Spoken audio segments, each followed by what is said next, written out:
Salut la team, c'est Saliste, et vous vous souvenez, il y a 2 mois de ça, j'ai sorti une vidéo qui s'intitule 5 haltères de My Hero Academia sous-cotés. Cette vidéo vous a beaucoup plu et vous avez été plus de 1000 à liker cette vidéo. Du coup, je me suis dit que j'allais faire une suite à cette vidéo avec 5 haltères, cette fois-ci de vilains, qui sont sous-cotés. Puisque la dernière vidéo s'était focalisée principalement sur des héros ou des personnages qui sont du bon côté, et bien cette fois-ci j'ai décidé de me focaliser sur des personnages du mauvais côté. Des personnages qui sont des vilains, qui ont des haltères très puissants et que vous avez sous-estimés ou que vous avez pour la plupart peut-être même oubliés.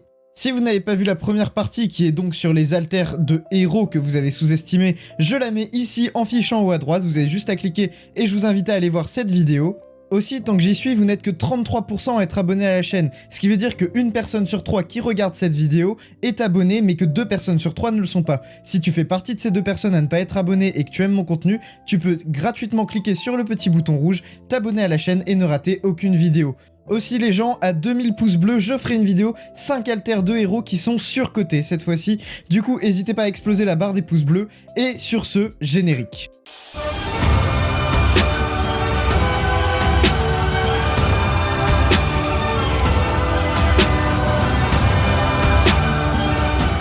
On commence tout de suite avec un personnage que vous connaissez tous et que vous avez vu dans My Hero Academia, mais qu'on a très peu vu finalement, un vilain qui n'est apparu que très peu de temps durant la saison 2, mais qui est quand même très puissant et qui possède un alter qu'on oublie facilement, c'est Mustard.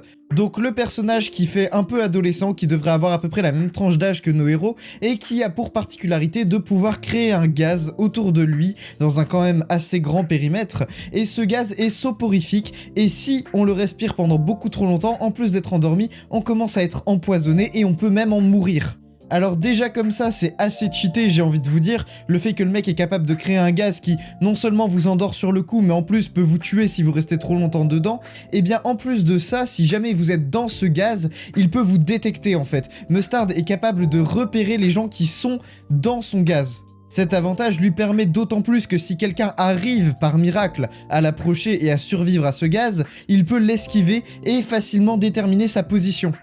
Mustard est également capable du coup à travers ce gaz de se camoufler, et en se camouflant il peut attaquer par surprise ceux qui essaieraient de l'arrêter. Ce qui lui fait encore un avantage de plus. Le gros inconvénient cependant de l'alter de Mustard, donc cet alter de gaz, c'est que finalement s'il ne porte pas de masque à gaz, il sera touché par son propre alter. Notamment aussi tous les gens qui connaissent cet alter savent qu'il suffit de porter un masque à gaz pour pouvoir être immunisé. Cependant ça permet quand même de faire de belles attaques surprises et personne ne pourrait s'y attendre si on ne sait pas que Mustard est là. J'ajouterai d'ailleurs que sans Momo qui a créé les masques de respiration pour pouvoir arrêter Mustard, il aurait été probablement inarrêtable et un élément clé de la Ligue des Vilains à ce moment-là s'il n'avait pas été stoppé par les élèves qui ont pu créer des masques à gaz. Cependant, 100 personnes capables de créer à volonté des objets, notamment comme Momo qui a créé des masques à gaz, ou 100 personnes équipées de bases de masques à gaz sur lui, eh bien Mustard devient tout de suite un vilain redoutable, capable d'attaquer par surprise, d'esquiver n'importe quelle attaque et d'arrêter et tuer n'importe qui rapidement et simplement. Continuons avec la Ligue des Vilains avec un personnage que vous connaissez aussi tous puisque vous connaissez bien évidemment par cœur les personnages de la Ligue des Vilains. Maintenant, si je vous demandais de faire un classement des membres de la Ligue des Vilains, je suis sûr que vous mettriez Shigaraki, Toga, Dabi vers le haut du classement, mais je suis sûr que Compress et Spinner par exemple seraient plutôt vers le bas du classement. Et c'est là que vous vous trompez. Compress est un très bon personnage qui possède un très bon alter en fait.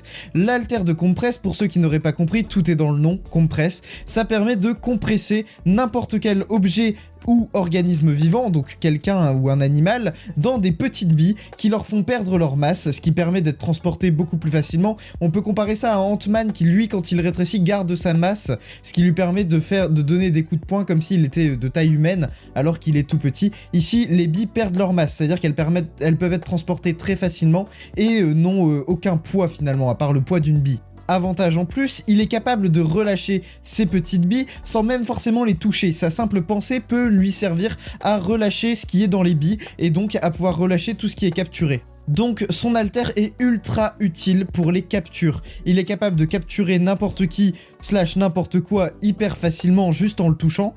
Et encore une fois, Outre le fait qu'il puisse capturer n'importe qui ou n'importe quoi en juste en le touchant, il peut aussi cacher des armes dans ses billes, il peut cacher des objets massifs dans ses billes, genre typiquement il pourrait enfermer un camion dans une bille et ensuite le relâcher comme ça en le lançant dans l'air, et du coup ça ferait que le camion retrouvant sa masse et sa taille d'origine en plein dans les airs créerait un impact quand même très puissant. Bref, l'alter de compresse est quand même super puissant. Autre avantage, s'il veut s'infiltrer quelque part, il peut non seulement s'infiltrer lui, mais infiltrer toute la ligue des vilains dans sa poche.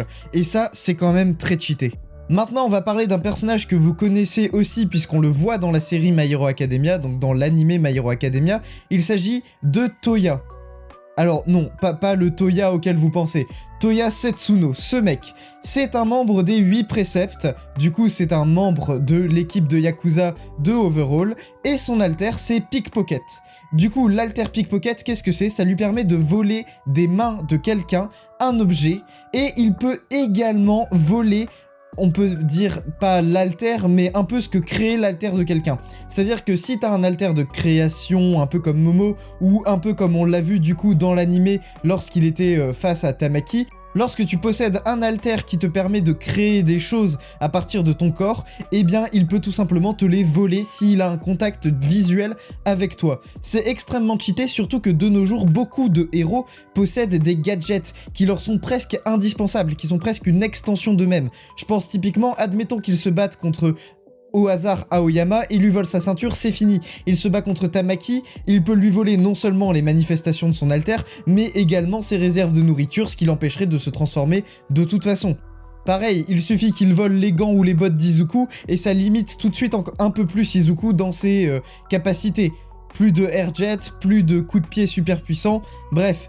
Tout de suite, ce personnage devient très fort. Il est quand même meilleur en équipe ou en second plan, puisque c'est plus un alter que je qualifierais de soutien. C'est un alter qui va beaucoup aider des gens qui ont déjà une capacité offensive, puisqu'en fait en 1v1, ok, il peut voler l'arme de quelqu'un, mais si la personne en face de lui n'a pas d'arme ou pas de gadget, tout de suite, ça le limite fortement dans son impact au combat.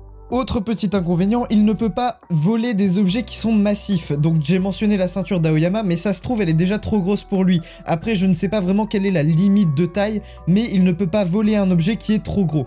À partir de maintenant, je vais spoiler l'arc My Villain Academia qui n'est pas encore paru en animé. Au moment où j'enregistre cette vidéo, en fait, la saison 5 n'est pas terminée et du coup, l'arc My Villain Academia n'est pas fini. Donc, ce sont des personnages que nous n'avons pas encore vus dans l'animé. Cependant, si vous avez lu le manga, au moins le manga qui est sorti en papier en France, vous connaissez ces personnages. Pour ceux qui ne veulent pas se faire spoil, je vous invite à quitter la vidéo maintenant, mais n'oubliez pas de vous abonner et de laisser un pouce bleu avant. Bref, pour ceux qui sont restés et qui doivent aussi laisser un pouce bleu et s'abonner, c'est évident, mais vous l'avez déjà fait bien sûr, et la petite cloche, on n'oublie pas aussi. Bon bref, passons à autre chose. Du coup, on passe à ce personnage qui est Chitose Kizuki. Qui est Chitose Kizuki parce que vous l'avez tous oublié, eh bien c'est cette fille que l'on voit du coup dans l'arc My Villain Academia au moment où ils se battent contre Redestro. Et son alter c'est Mine. En gros, c'est assez compliqué à expliquer, mais tout ce qu'elle touche se transforme en explosif. C'est un peu comme un Bakugo, mais en mode télécommandé si vous voulez. Au lieu de créer des explosions instantanément, elle touche un objet, et ensuite elle peut le faire exploser quand elle veut. Alors selon le wiki My Hero Academia, elle peut les faire exploser à volonté, ce qui veut dire qu'un objet pourrait exploser plusieurs fois, ce que j'ai du mal à imaginer. Mais bref, à mon avis, c'est surtout qu'elle peut faire exploser juste par la pensée les choses qu'elle touche. Par exemple, elle utilise son alter de manière très intelligente et très ingénieuse face à Toga. Toga vole le sang d'un des alliés de Chitose, et en fait, ce qu'elle a fait, c'est qu'elle a rendu ce sang explosif. Ce qui, une fois que ce sang a été stocké par Toga dans ses appareils de stockage qui sont dans son dos, eh bien, celui-ci s'est mis à exploser. Ce qui a créé quand même une explosion à distance très puissante. C'est un alter qui est quand même vachement puissant, on va pas se mentir, elle peut quand même faire exploser n'importe quoi et n'importe qui, parce qu'elle peut aussi rendre des gens explosifs, ce qui est très fort. Et si elle te touche directement, elle te rend explosif. Alors bien sûr, les explosions sont pas aussi puissantes que celles de Bakugo, ce sont des explosions un peu moindres, mais 1, 2 ou 3 suffiront à te mettre KO quand même, ça reste des explosions, faut pas déconner. Son alter est aussi très bon en stratégie à plusieurs, puisque elle peut préparer un terrain, préparer des mines à l'avance et ensuite essayer d'amener sa victime là où elle a préparé ses mines afin de pouvoir facilement l'intercepter. Enfin, on arrive au dernier personnage de cette vidéo, qui est aussi un personnage de l'armée de libération des super pouvoirs ou le front de libération du paranormal. Il fait partie d'un des 9 officiers du front de libération du paranormal, c'est bien évidemment Getten.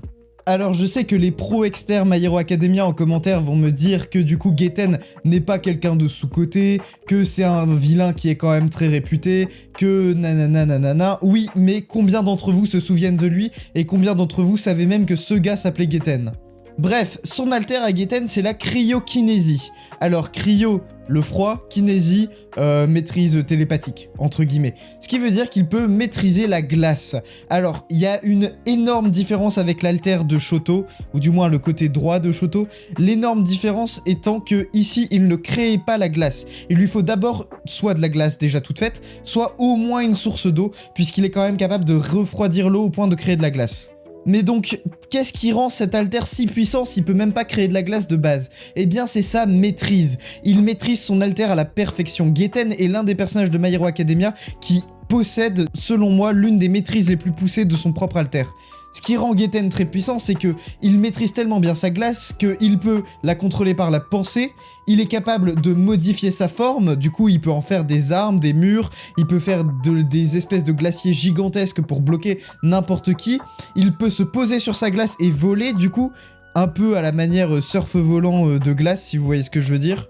Il y a notamment une page de My Hero Academia qui fait quand même assez flipper au niveau de la maîtrise du pouvoir de Getten, c'est son fameux dragon de glace. Je suis désolé, ce truc est absolument monstrueux, et le gars est quand même capable de maîtriser son dragon de glace à la perfection. Encore une fois, il est beaucoup trop puissant pour peu qu'il ait le bon matériau. Cependant, face à un personnage tel que Dabi ou Endeavor ou Shoto, quelqu'un qui maîtrise le feu tout simplement, eh bien son alter devient tout de suite un peu plus nul à chier, puisque ça fond, ça devient de l'eau, et il n'a pas nécessairement le temps de retransformer cette eau en glace. Il lui faut d'ailleurs un peu de glace au départ pour pouvoir transformer de l'eau en glace en fait, ce qui fait qu'il étend sa propre glace plutôt que de créer de la glace à partir de l'eau tout court en fait. Dites-moi en commentaire, selon vous, quel est l'alter le plus sous-coté de My Hero Academia, que ce soit un alter que j'ai dit dans ma vidéo ou un alter auquel je n'aurais pas forcément pensé. Bref, abonnez-vous, laissez un pouce bleu, activez la cloche, n'hésitez pas à me suivre sur tous mes réseaux sociaux, Twitter, Instagram, Twitch. Vous pouvez également rejoindre la communauté sur le Discord pour discuter avec eux, tous les liens sont en description. C'était Saliste, je vous dis à la prochaine pour une prochaine vidéo, salut!